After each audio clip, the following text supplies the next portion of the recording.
হরে কৃষ্ণ। আপনাদের সবাইকে অসংখ্য ধন্যবাদ।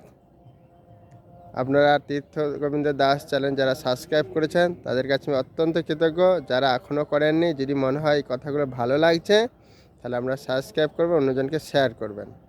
আজকের আমরা বিষয় আলোচনা করব, এই যে আমাদের অহংকার আসে না, তাতে আমাদের অনেক কিছু ক্ষতি হয়ে যায়, মানসিক অশান্তি, আর বুদ্ধি আমাদের স্থির থাকে না, চঞ্চল হয়ে যায়। তো এগুলো থেকে আমরা কিভাবে, কার আরাধনা করলে তাহলে আমাদের ভালো হবে, এটা একটু জানুন।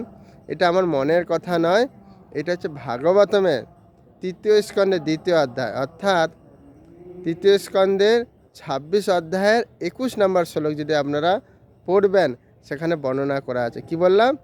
3য় স্কন্ধ, ভাগবতম যে 12টা স্কন্ধ আছে 3য় স্কন্ধের 2য় ভাগে, তার মধ্যে বলা হয়েছে 3য় স্কন্ধের 26 অধ্যায় 21 নম্বর শ্লোকে বর্ণনা করেছেন।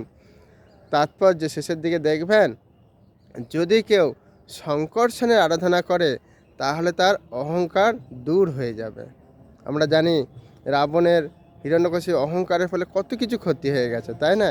আর আমরা যারা এই জগতে আসি, সে ভক্তি জীবনে বলুন, জড়জাতি জীবনে, অহংকারে অনেক কিছু ক্ষতি হয়ে যায়।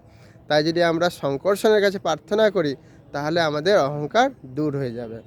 এবার আমরা অনেক সময় মানসিক অশান্তিতে খুব কষ্ট পাই, তাহলে কার আরাধনা করব? অনুরুদ্ধের আরাধনা করবেন। অনুরুদ্ধ হচ্ছে প্রার্থনা করবেন, হে অনুরুদ্ধ, আপনি স্বয়ং কৃপা করে আমাদের জন্য এসেছেন, তাই আপনার কাছে আমি প্রার্থনা করি আমার এই মানসিক অশান্তি যেন দূর হয়ে যায়। আর বুদ্ধি তো আমরা জানেন, একবার মনে হয় এটা করি, একবার মনে হয় ওইটা করি। তা বলেন, আমরা অনেক সময় বাবা মারা বলে তোমার বুদ্ধিটা কোনো স্থির নেই, সবসময় চঞ্চল।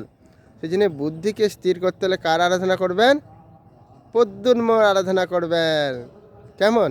তো এনাদের কাছে যদি আপনারা প্রার্থনা করবেন, এনাদের কাছে আরাধনা করবেন, দেখবেন এনারা আমাদের কৃপা করবেন। তাহলে আমরা আজকে কি জানতে পারলাম?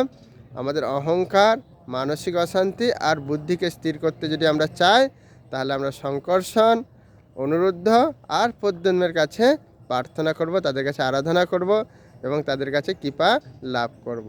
কেমন? যদি এই কথাটা ভালো লাগে অবশ্যই আপনারা শেয়ার করবেন। কেন এই জগতের মানুষ সবাই মানসিক অশান্তিতে ভুগছে, বুদ্ধি তাদের স্থির নেই এবং তারা অহংকারের বলে সব কিছু শেষ হয়ে যাচ্ছে। তা আমি যে কথাটা বললাম ভাগবত থেকে বললাম, এটা আমার কোনো মনের কথা না। আর ভাগবত স্বয়ং লিখেছেন কে? ব্যাসদেব, তাই না? জয় শ্রীমদ্ ভাগবতম কি। হরে কৃষ্ণ। সবাই ভালো থাকবেন, সুস্থ থাকবেন। হরে কৃষ্ণ।